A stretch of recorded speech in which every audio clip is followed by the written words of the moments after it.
District School Committee meeting for Thursday, May 9th, 2024 at 6 o'clock p.m. I am calling the meeting to order.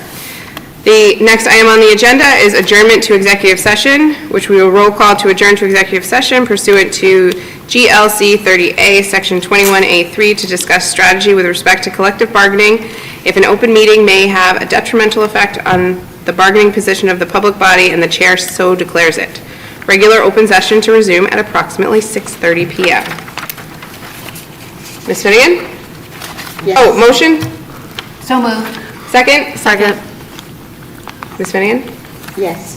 Mr. Clark? Yes. Ms. Everett-Long? Aye. Ms. Gaines? Aye. Ms. Rogers? Aye. Mr. Russell? Yes. Ms. Gray? Aye. And I am an aye. So we will adjourn to executive session, and we will see you back at approximately 6:30 p.m. We're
Hello, and we are returning from executive session to our open session at 6:44 p.m.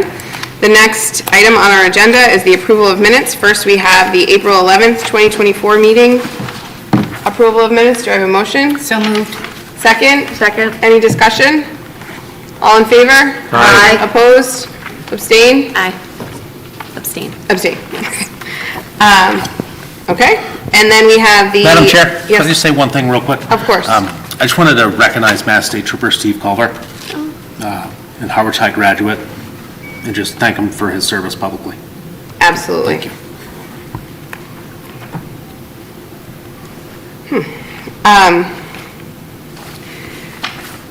And the April 25th minutes, to approve them. So moved. Do I have a motion? Second? Second. Any discussion? All in favor? Aye. Opposed? Abstain? Okay, moving right along. Do we have anyone here this evening for public comment? Okay, seeing none, we will move right on to our reports and discussion. We do have a couple of recognitions of service this evening.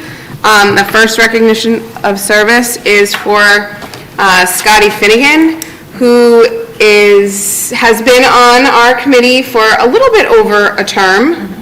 And we just wanted to thank you for your service, and even though it was short-lived, we appreciated your voice at the table while you were here.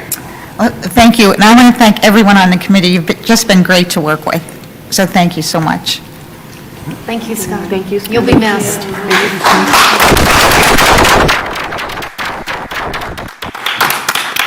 And then we also have a recognition of service for Mr. Terry Russell. And Terry, forgive me, but I do have some words that I'd like to say about you, if that's okay. Go right ahead, Madam Okay. Chair. So we would like to thank you for being an active member on the Monomoy Regional School Committee since its inception 12 years ago. Terry first volunteered to serve on the Harwich High School Building Needs Committee, which led to his work on the Building Committee to build the first regional high school for the communities of Harwich and Chatham. As the first chair of the Regional School Committee, Terry navigated the challenging early years of the regional school district collaboratively with his colleagues. He has received the All-State School Committee Member Award in 2021 and the Mask Lifetime Achievement Award in 2022. His background demonstrates a clear commitment to the value of public education and a passion for learning. He served the community of Barnstable for 40 years as an educator and administrator. His focus has been on children always, and providing them the tools to be their best selves. Whatever direction the world may take them, Terry strives to ensure that they will be prepared and contributing citizens. Through all these years, Terry's wife, Anne Marie, was supportive of his work and even helped with a lot of technology along the way. His commitment for over a decade to this school district is remarkable, and he will be missed as a colleague to those of us that still sit at this table. Terry, thank you for your dedication to this district and for all the work that you've done.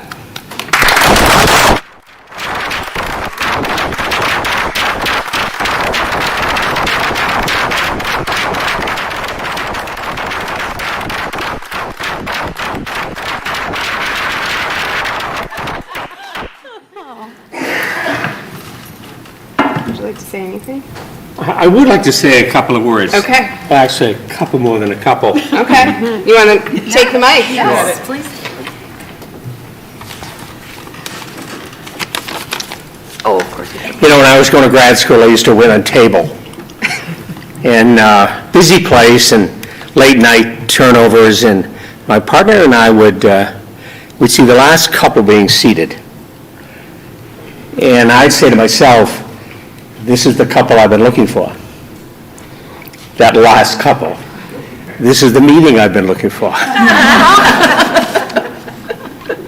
As some of you may know, our immediate family here, and isn't it nice? I was surprised, Anne Marie. You faked it right to the end. I did not know you were coming. We're big Celtic fans. We watch almost every game during the season. Playoff time, it just becomes sit down and listen to Terry coach. as the game ultimately gets wound up and tight and nervous. So not only was I kind of bemoaning that we had this meeting tonight, but at least I would be able to be filled in. But now Mark and Declan and Emery are here too, so they're missing it. 3 thoughts. The first one, 14 years ago, I had somewhat of a surprise with bad news regarding my own health. And Mark came forward and invited me to run for school committee as sort of as a gap filler. At the time, running for office was the last thing I wanted to do. I just wanted to run away. However, I gave it a second thought, and I said, why not? That why not turned into 14 years. And that was included in just so much good news. By joining, we found ourselves hiring a new and good superintendent. Good news. Building a new regional high school. Good news. Actually, almost, I think, $5 million under budget. Working on staff contracts and countless other subcommittees. All good news. I mentioned Declan, who's here tonight, and his brother is going to graduate from college, and the time flew by. And I said to myself, when we used to go frequently to the movies. You know, at the end of the movies, there's always a credit. It just goes on and on. And about 3/4 of the way through all these films, it says, Best Boys. Have you ever seen that? It says, Best Boys. Well, these 2 boys here live in town. They all went to all elementary, middle, and Monomoy High School. So we've been 10 minutes away. And all these years, I really, truly found what our best boys are. Emery and I are so lucky to have grandparents. No, we're the grandparents. See, I truly am slipping, but I'm getting help. We're lucky to have such grandkids to see frequently and walk away saying, what best boys. Anne-Marie, my wife, next month, 60 years married.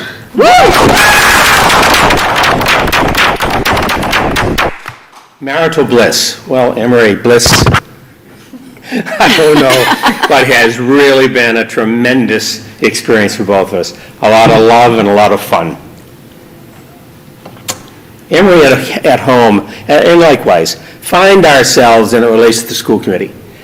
Every once in a while, not often enough, Emery would say, hey, Terry, good news. And she'll tell me whatever it is. And I'll say, Emery, you've made my day.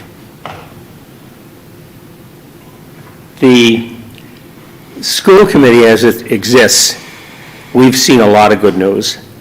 Parallel to us, there's a sports booster club that supports, through financing, all of our sports programs. And I think they sell mattresses this month for several years, making a lot of money. Well, as a school committee, we don't sell mattresses. What I think we should be about is selling the school system, selling what good kids we have, what good staff we have, how our leadership has created things that we've all said yes to.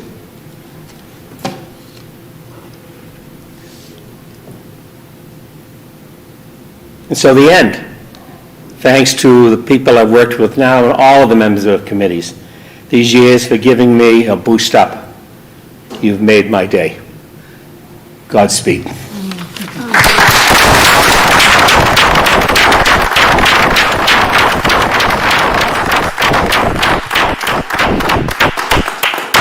So Terry, we have a little something that you can hang on your wall somewhere if Anne-Marie allows, just to remember all the time that you were here. Thank you.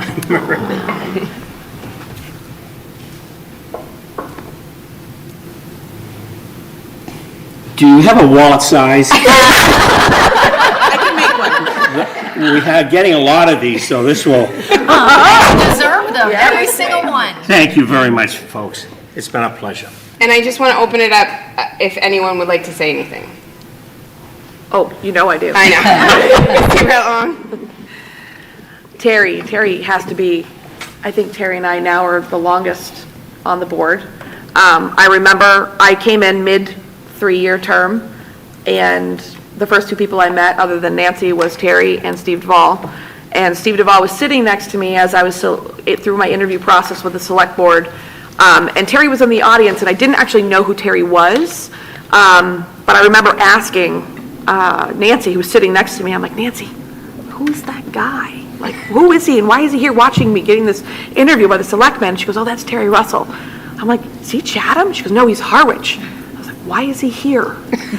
I knew, you could tell he exuded to me comfort and support. And I met him right after that meeting, and I instantly knew that he was going to be an intricate part of my future on the school committee. I did end up obviously getting the position. And your analogy was perfect because you, I think, not knowing, became my coach. And we've stayed here together for quite a while now. I think I'm 8 years or 7, I don't know. I think you and I have argued maybe 5 times, and they've been great arguments. And at the end of every meeting, we always ended with a handshake or a hug or a, gosh, that was a good argument, and you had a good point, and I had a good point, and you really taught me the true meaning of standing up for what I believed, and I learned so much from you.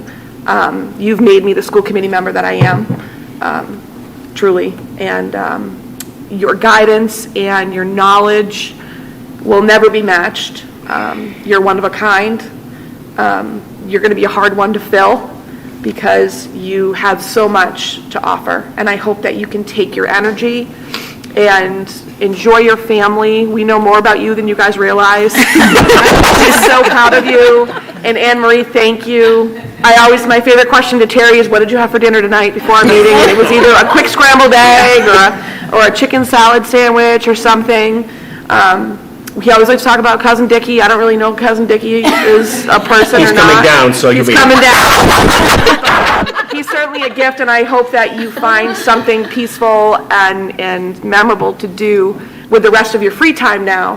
And I most importantly hope it's spent with your family and your friends, and thank you for your service. Thank you, Jackie, for the words. I'll just make a couple of comments. Jackie, I know! thanks for bringing tears to my I eyes. know. So Terry, first of all, you and my daughter share the same birthday, so I already knew you were a great person. But one of the things I have learned, 2 things I want to acknowledge. Every budget season, when I'm in conversations with the select board members, what does Terry think? What does Terry think? Terry, as long as Terry speaks, people listen. What Terry says, people take in. So as long as you've got Terry on your side, yeah, that's all we need. And the other thing I wanted to recognize is there was a moment back when we were remote, or kind of virtual, remote, hybrid, and Terry comes on the screen, and I hope this is okay to share. He was in the hospital, and he still comes to a school committee meeting and zooms in, and we're like, what the? But that is your dedication. That is your dedication. You are so dedicated. I don't even know if you've ever missed a meeting. It's been very, very, very rare. And that moment told me everything. Zooming in from the hospital room. I think Anne Marie was trying to set up the technology, and you're zooming in from your hospital bed. That said everything, Terry, and I just appreciate, we all do, everything. Your commitment, you're there at everything, and thank you for that. Thank you, Tina. You know, if I could piggyback real quickly, my efforts here really, and I don't want to overdo it, but I certainly may have just skipped it without rewarding and commenting about my wife, Anne Marie.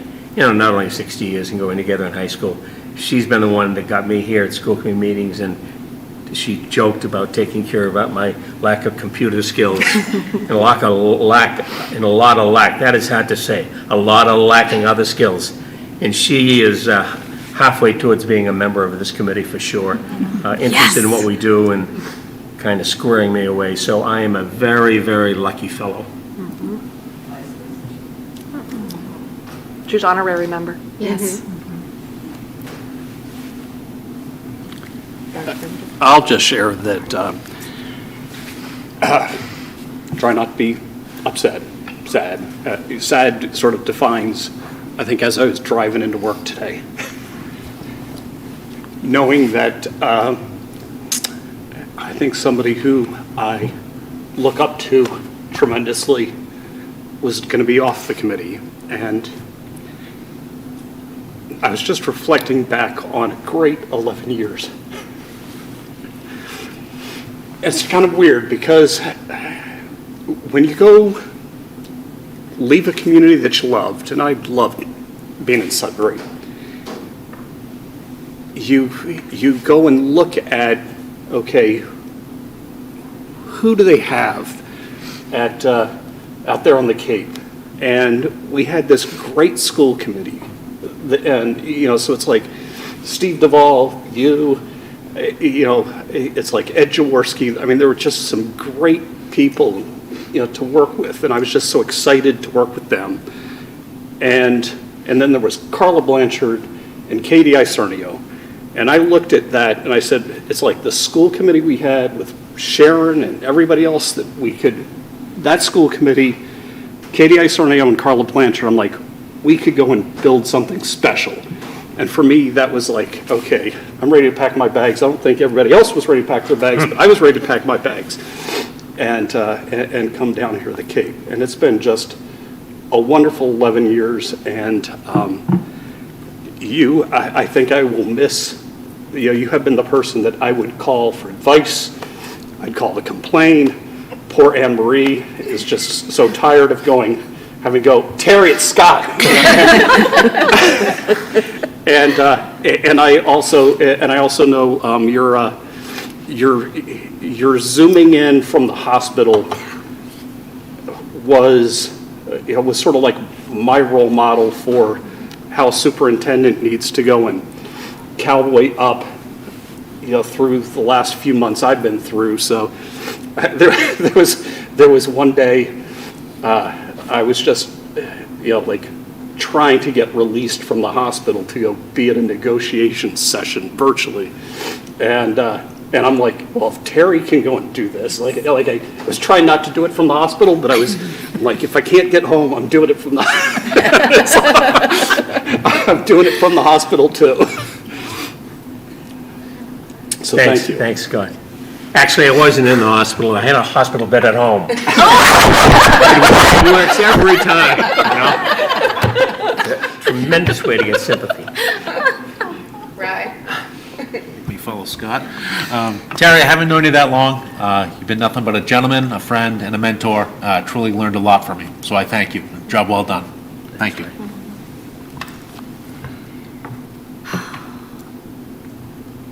Hope he has more candor to fill the rest of the evening. All right. Well, Terry, you'll be greatly missed, but you can always come and speak in open comment. Yes. There's always room. Oh, I can't wait. Yes. All right. Thank you all. Thank you, Terry. Okay. So we will move on with our agenda to the architectural house doctor contract. Please don't trip. Crazy.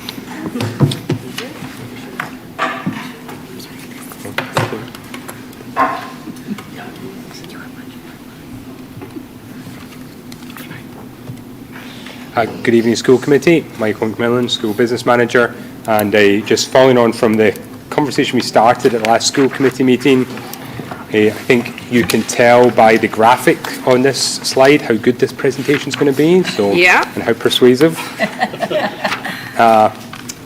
So a house architect contract, which is what we're hoping to set up, is it's a process intended to provide, and this comes straight from the state documents. It's a process designed to provide like a pre-qualified list of designers to respond to requests for on-call or as-needed projects to help, in this case, the school district. So the idea is we select a list of a pre-qualified vendors, and then we can use them as needed for projects as they come up. And I think there's lots of benefits to kind of getting this relationship. So one is we know we have some upcoming projects. We've talked about the press box. We also trying to do some external lighting in the middle school, some auditorium stage lights in the middle school as well. We're trying to do RTU replacement at Harwich Elementary School. There's also obviously the siding project at the middle school and a lot of other projects that we have coming up. The nice thing about having a pre-qualified list is it means you don't have to go out and do a new process every time you want to find a designer or an architect. And when you're doing relatively small projects, that can help to save a lot of time and money and get work done more quickly. I think also if we have this short list, those architects and the architectural firms can get to know the school district and they can start to understand our priorities and our needs. And so, for example, when I was checking reference for one of our applicants, the business manager there explained that they'd had a project and the architect was able to make an advice about how they could do that project and tie in another project at the same time. They would, in a cost-effective manner, they would get get two projects checked off at the same time. And that's the kind of expertise that an architect in this format can bring. We also know that well, at the moment, when we were trying to draw up the specifications for a project, it's myself and Rick Travers, the facilities director, and we do the best we can, but we don't always have the expertise. And sometimes the projects don't really warrant us going out to bid for an architect, but we're also kind of stuck in this middle ground where we don't quite have the expertise, but we don't really have a process for getting expertise in order to get the projects done. A good example is the lighting at the middle school, where we want to put some external lighting, but it's a slightly complicated project. There's a lot of options out there, but we don't really have the expertise in-house. Similarly, auditorium lighting at the middle school, we've been trying to get somebody to come out and draw up specifications for that, and so we're kind of stuck because we are relying on the vendors to tell us what we want, what we need, but they have a stake in how the project turns out. So we're able to, and that's why people use designers, because you can drop the specifications and you can get bids based on a similar understanding of the project, and you're not beholden to the vendors. And no less than that, we struggle to get vendors up here on the Cape. So again, back to the auditorium and lighting, I've not been able to get, one company came out and then they haven't returned our calls since then. Another company just won't get back to us. Trying to drag people up here from Boston onto the Cape can be challenging. A lot of these architectural firms bring these relationships with them because they're doing a lot of projects, so they're in touch with a lot of vendors, so they can help attract vendors here. And they can also spot, and they've also something else that was highlighted to me by one of the reference checks was that their architect was able to help them draw up a grant application because they understood, the sort of specialist information about the project they wanted to do, and so they were able to help attract grant application money because they're able to bolster their applications. And that's kind of covered all those points I've highlighted there. So that's why we should do an architect contract. That's why I think we should do this sort of contract. Why should we do one now? So our capital and maintenance costs have increased significantly in recent years, as you know, and as I've mentioned a lot, that's been driven significantly by our HVAC costs. And so that is, as we were interviewing architectural firms for this process, that we talked to them about how they could help us with that, and they had ideas about what things we might look at, how we might approach this problem, how we might get a better grasp of what the scale of the issue. And again, so they can bring expertise and help with that. And we know that we have some significant projects coming up in the next sort of 5 to 10 years. We know that we have boilers that are well past their useful life. We have, windows and doors that would need replaced. We have a number of major components of buildings that we're going to be looking at over the next few years. And I think having that added expertise and support that we can call on will really help us get through this process in the most cost-effective way. So, that's me making the case for doing it. So, in order to select a designer for a project, the state has the Massachusetts Designer Selection Law. This is my MGL Chapter 7C. And it goes through in quite a lot of detail exactly how you select a designer. So you have to adopt written procedures, which we did, and those are in your packs. We developed a request for qualifications, which is also in there, and we advertised a contract. You evaluate and select at least 3 finalists, you rank them, and then you finalize the contract, and then you award the contract. So this is it. So this is the process you have to do every time you select a designer for a project. in the case where we do a house architect, we would really we've already selected the 3 finalists. And so for each project, we would rank them based on the specific project we're going to do, and then start negotiations with the top ranked person. Now, to be clear, the ranking of the finalists by statute is not based on the fee. So Mass General Law essentially says they don't want you to pick the cheapest designer. They want you to pick the one that's best suited for your project. Now, money is part of the decision, so once you have selected, you've ranked them, you then begin negotiations, and if you can come to an agreement about the price, then you can go ahead with that one. If you can't, you go to the next person. So money's definitely part of the issue, part of the question, and whether or not you decide to go forward with it, but it doesn't determine who you start the process with. So how do we protect ourselves from paying too much? So we have a shortlist. That's the beauty. So some districts have one house architect. So that means every time they go to the same company, and there's plus sides to that as well. But as we were coming to this for the first time, we've not done this before. I really wanted to hedge our bets and keep our options open. I wanted to be able to encourage a little competition between the 3 that we have, and also be able to tailor our choice to the projects we have in mind, and then also to have options if it doesn't work out, if we're not able to agree a price with the first ranked company. So we check references and we get information, but when I speak to other districts, one of the things I ask, we reference check them with public school districts. So these are already districts using these companies, and they gave positive feedback, and we did talk about price and whether they were reasonable and within their expectations, and so that helped inform our decision about which companies to go with in the first place. We also get really transparent pricing from the architects, and so they will tell us how many hours they expect from which kinds of consultants, whether it's architects or engineers, security, air quality, structural engineers, safety, and so on, HVAC, and all those. So they will tell us how much they think they need from each of those, how many hours, and how much each of those costs. So you get to see in a lot of detail what is going into making up the fee. And that and as we discussed with each of the firms, you then can enter some negotiations. So for example, designers will do a lot of the procurement steps for you, but we can say, well, this project's a relatively small project. I've done a lot of procurement. I can do those steps, and so that can help reduce the cost. Or, we can handle some of the site visits because we just need to show them around. We don't need to answer any questions. We can do that. You don't need to send somebody down to do that. And so that can help us reduce the costs. So essentially, and I asked every one of them, can we cherry pick your services for each project? And they were absolutely amenable to that.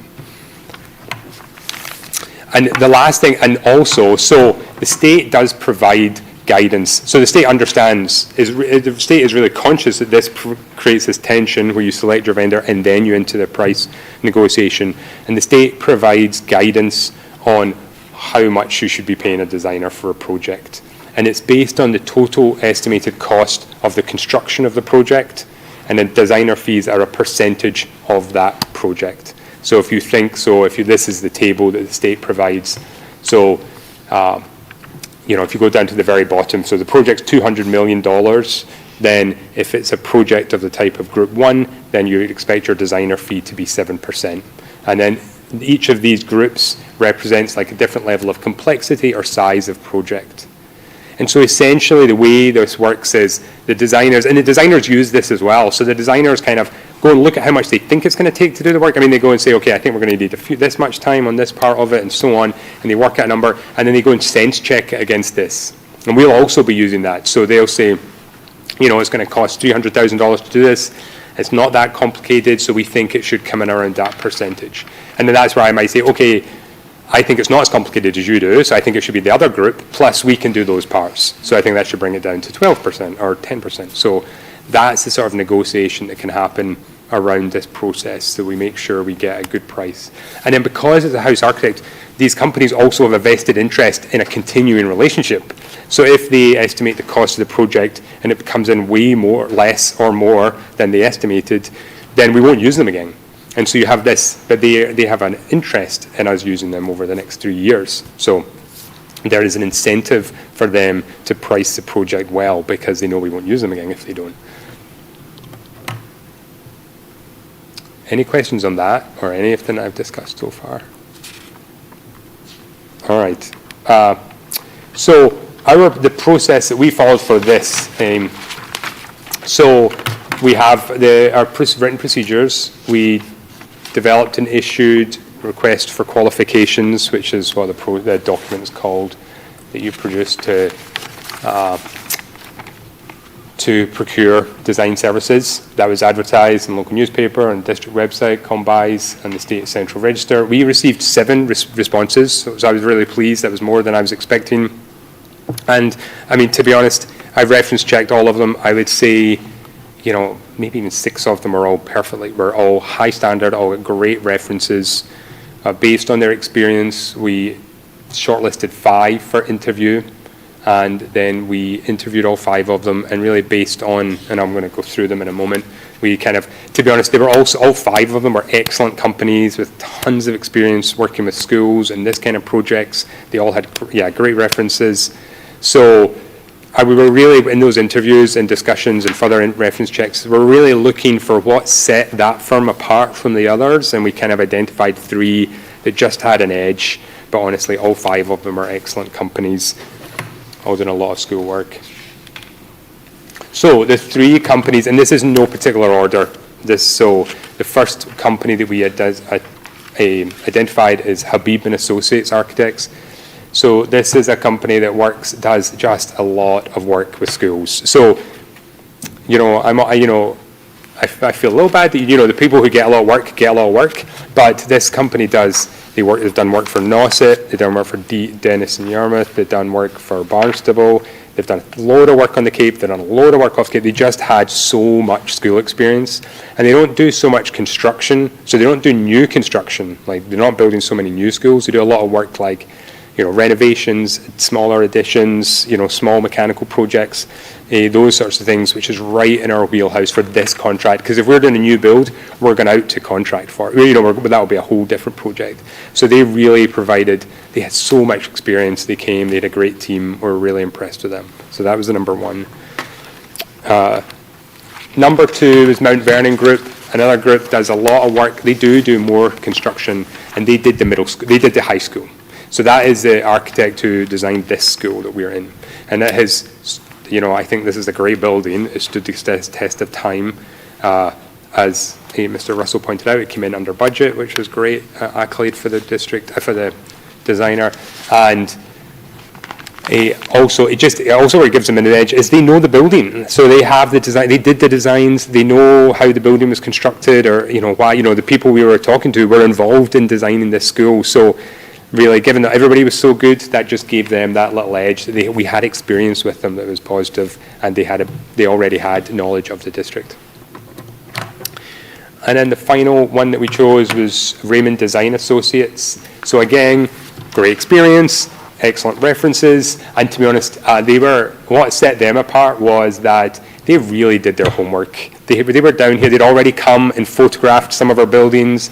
They'd come to look at where the press box was going. They'd anticipated all of our questions. They'd really got into depth in our capital plan, and that just gave them the edge. It was really like, they would say, at one point they asked, "What are you most worried about?" And I was like, "Oh, our HVAC expense." And he's like, "Okay, here's a slide on that, because I knew you were going to say that from your documents, and here's what we think about it." So they were just, and really on top of it. That would normally, that's not on its own, that's not enough to win a contract, but it was enough to just put them ahead of other fantastic firms.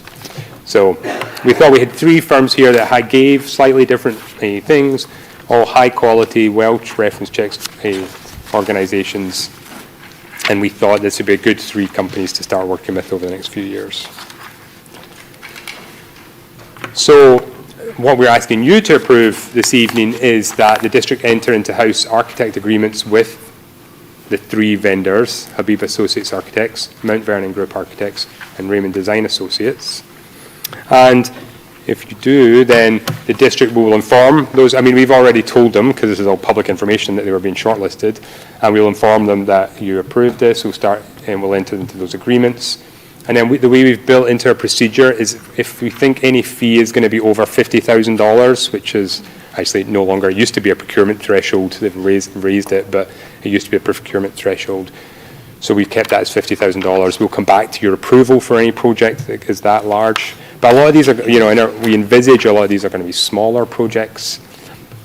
And we will begin negotiations with the top-ranked firm for the Pressbox project, just because we now have a Harwich Town meeting approved that funding earlier in the week.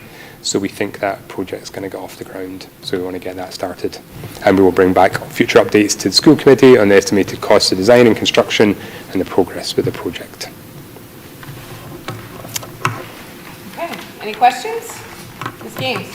So, all right, so I just want to walk this in my head. So we've got three, or I guess, we're voting on this, I guess. So let's just use the press box. So with the press box, do all three of these just kind of walk me through that exercise? So let me go back to this. So we will rank the finalists based on this particular project. So Sky and I will look at the three vendors and decide which one we think is best placed to do this project. And then we will contact them and ask them for a quote to do this project. And depending on how familiar, they might then set up a meeting to come down and talk to us, look at the site, understand the project better, and then they'll go away, they'll work up those numbers based on the amount of staff, the amount of hours they think we'll work on it, and they'll give us a number. And then we'll discuss that with them, we'll discuss that internally, if necessary we'll negotiate it with them, and we'll look at we'll compare it to this table to see if this fits where state guidance suggests it should fit based on how the estimate of the construction project. And then if we're happy with that amount, then we can sign a contract with them and then they can start the work. Okay, that makes sense. So there's no retainer fees, anything No. like that? You just, Nope. okay, all right. And if we're not happy, we move to the next one. So if they come in and they say, it's going to be 15%, and we're like, it's not that complicated, we'll go to the next one. Okay, thank you. Clarifying question. So the short list are the three that you're Yes. interested in? Yep. But you will use one of the three per project? So it Yes. could be a different one for the sidewall Yes. and Yep. trim at the middle Yes. school, and a different one, okay? But Yeah. you're not going out and asking for quotes for the press box from all three? Nope. Any other questions? Are we prepared to vote tonight? Do I have a motion?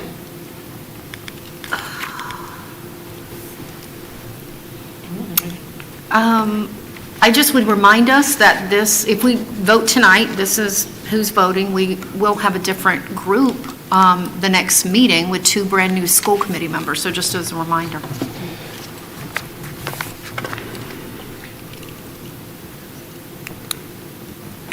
Ms. Everett-Long? Yeah, I just have a question. Michael, what's your timeline?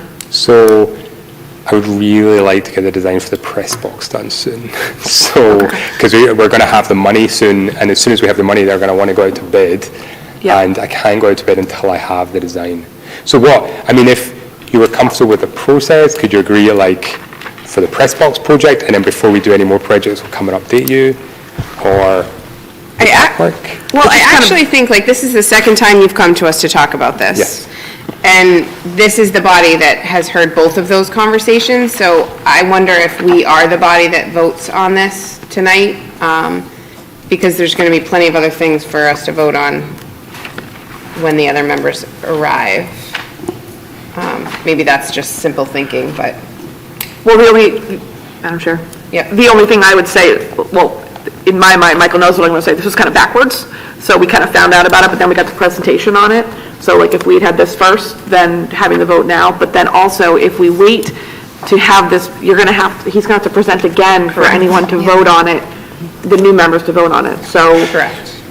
And that's going to delay it again and again. So unfortunately, the way it was laid out, it probably does need to get voted on tonight. Mr. Clark? Make a motion that we vote on the architectural house doctor contract. Second. Any discussion? All those in favor? Aye. Opposed? Abstain? Okay. All right, thank you very much. Looks like we have a Just- comment. I don't know, I think we probably want to specifically say that Habib Associates, Mount Vernon Group, and Raymond Read Design it like that. are the three that you're awarding contracts to, Do you need just for that? clarity. So, Mr. Clark, will you amend? I will your- amend my motion that we vote on the It's up there on the wall, hey, right, Mr. Clark. architectural house doctor contract, our agreements with the following vendors: Habib and Associates, Mount Vernon Group, and Raymond Design Associates. Second? Second. Discussion? All those in favor? Aye. Opposed? Abstain? Okay. Thank you very much. Yes. Okay, moving right along, we have the first reading of just a few policies that came before the policy subcommittee. Are you taking over? Sure. Okay. All right. Ms. Gray will take the mic.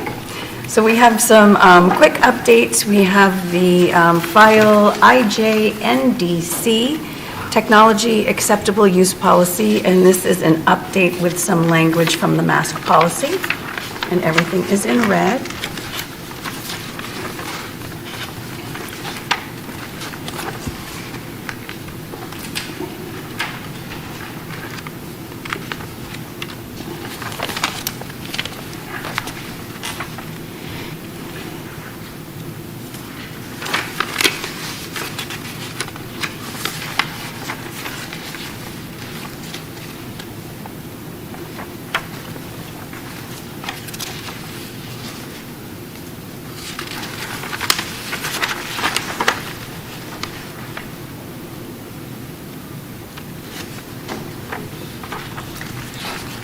Any questions? Yeah, I just Ms. have Gaines? one question, just out of curiosity, nothing, so this is on, I guess, the third page, guidelines for online communication / social media. I just was curious, did you feel a need to pull that out for any particular reason?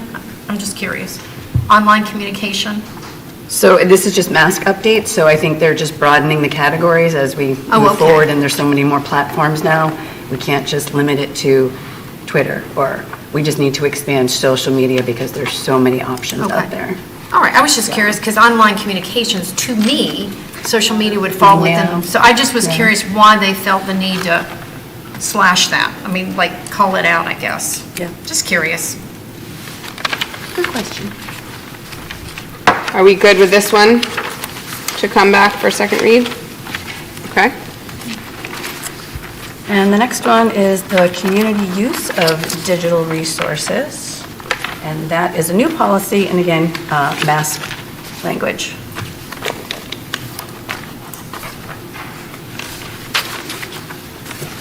Madam Chair?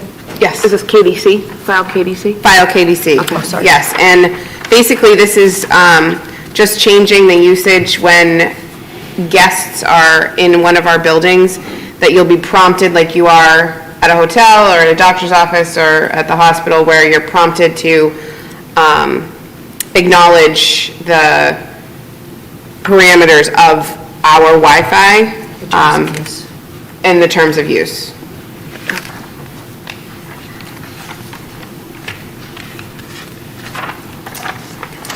Any questions? All right, and then the final one, KDCB.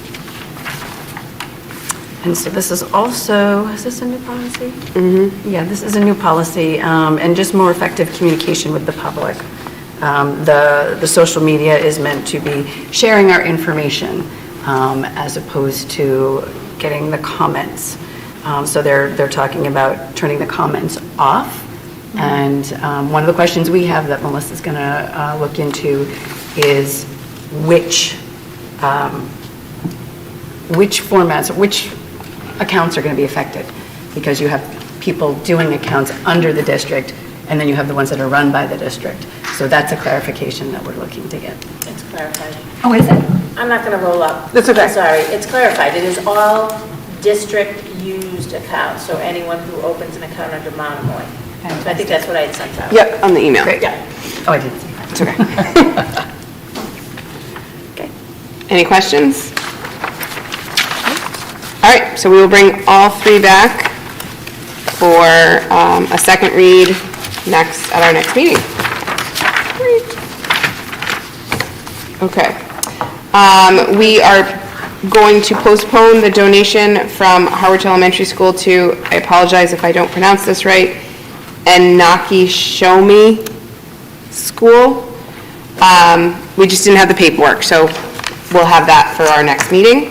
And we'll move on to subcommittee representative and liaison reports and begin with legislative liaison report about Mask rural schools. Ms. Games? Yes, so in your packet, there are 4 items. They're on both sides, so make sure you see both. Let me start with the draft statement of purpose. So as you all know, I serve in a capacity with the Massachusetts Association of School Committees, and I was recently appointed to the Rural Schools Committee, representing Division 7, which is Cape and the Islands, Wareham, Rochester, rest of my territory. Anyway, so I've joined this committee, and we had our first inaugural meeting last week.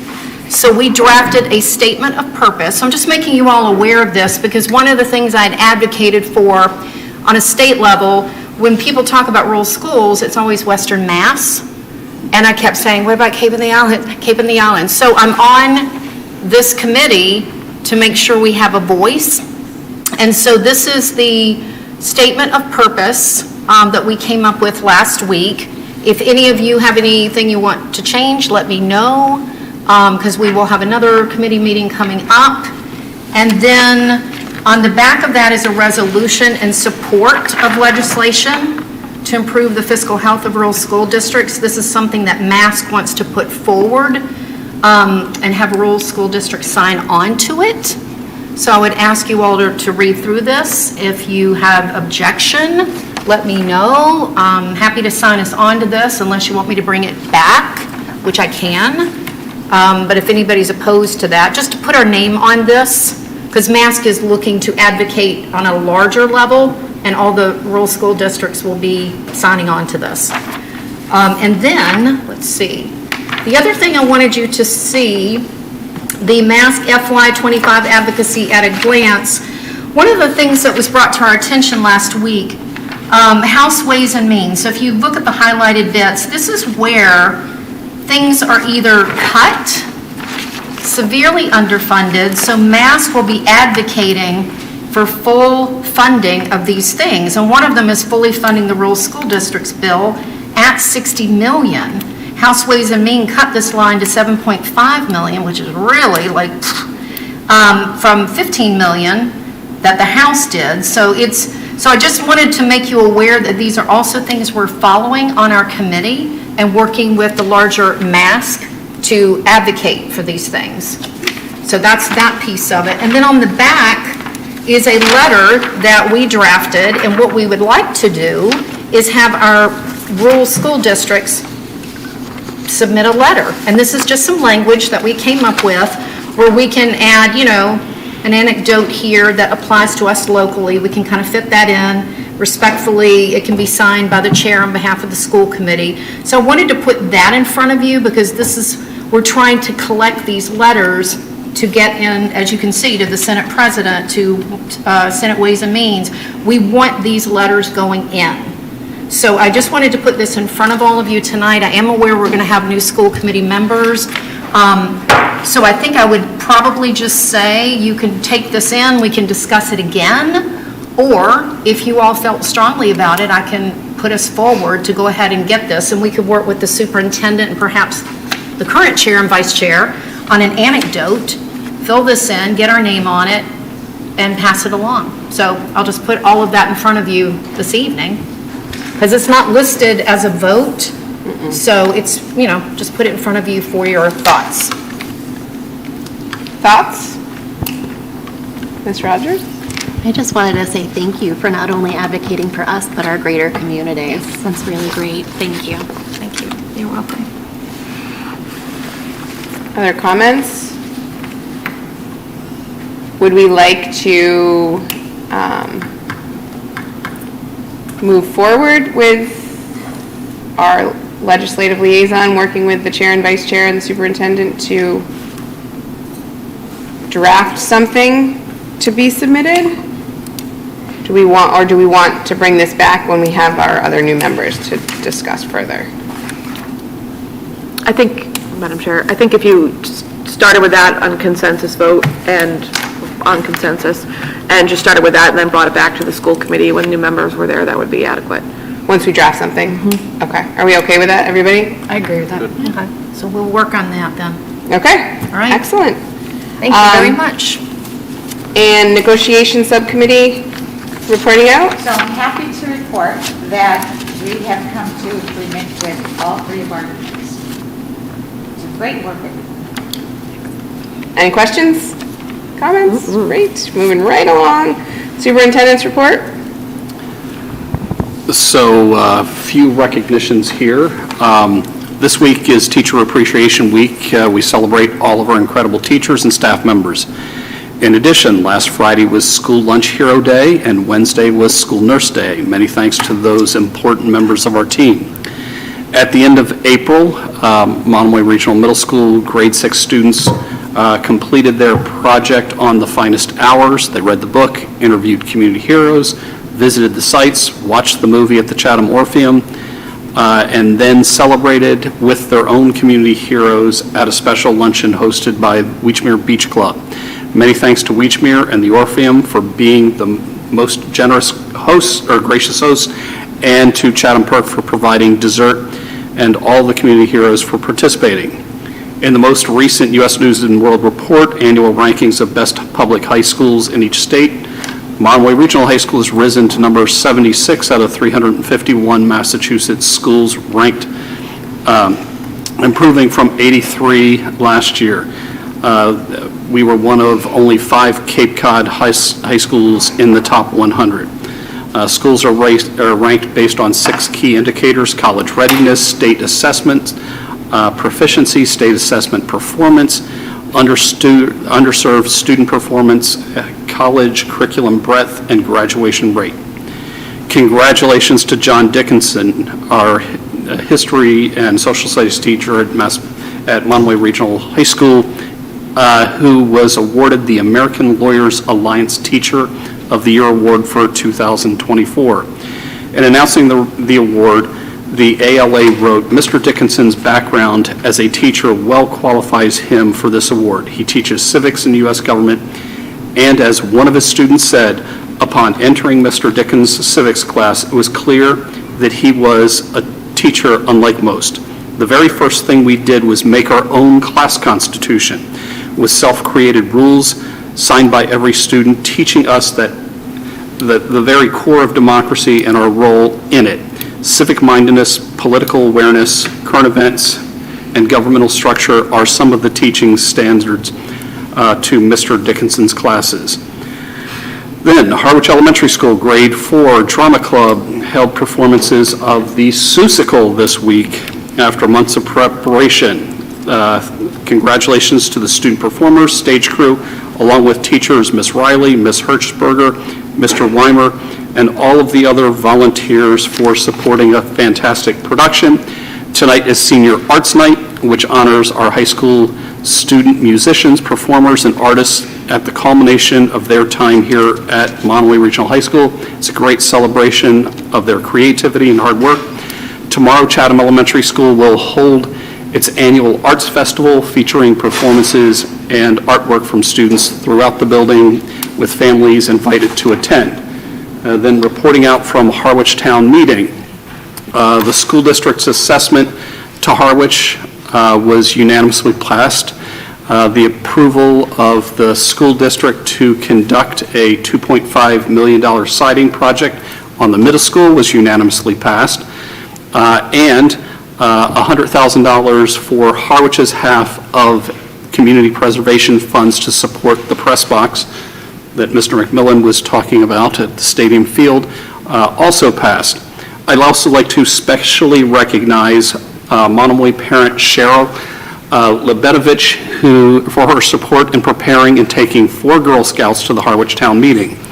The girls all had concisely written out prepared remarks for town meeting warrant articles that they felt strongly about, including their support for the school district's budget, but they didn't get to the mic in time. The Girl Scouts were 7th graders Tegan Lebedovich, Eva Leahy, Lillian Williams, and 8th grader Mariana Dunham. The girls got to experience and participate in a real-world civics lesson. They also, unfortunately, got to experience how uncivilized town meetings can become when debating over warrant articles drones on.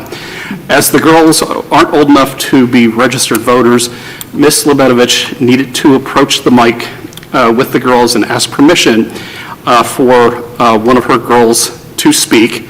7th grader Ava Leahy was voted down and not able to share her remarks. Others were able to share their remarks. It's a tough crowd sometimes, and I shared with the girls afterwards that I too was voted down from speaking at Harwich Town meeting the prior year. I also wanted to commend our very own Sherry Armstrong for stepping up to the mic after Ava was voted down from speaking, and I guess we could use the word scolding those in attendance who had voted nay. If we as a school district and community want to see our graduates become, where is it? Communicators and leaders? Engaged citizens. Yes. We need to allow them to bring their voice to important topics and to town meeting. So kudos to Ms. Lebedovich, Ms. Armstrong, and our 4 students. Yes. I just want to echo, because I had written down, I didn't know what you were going to say because I was going to say that. And really do want to thank Sherry, because Sherry Armstrong, because she really reminded people in the crowd, you have been asking and asking and asking for civics education. Here it is, and you're voting them down. So I love the way that she expressed, so appreciate everything she said. And many people were like, whoa. So we gave them what they were asking for. So thank you, Sherry. Yes. Okay, so we have a few other action items. We have the second reading of the Superintendent Summative Evaluation. That is in your packet. And approval of prior year invoice. Mr. McMillan? Yeah, we do. Oh, it's attached.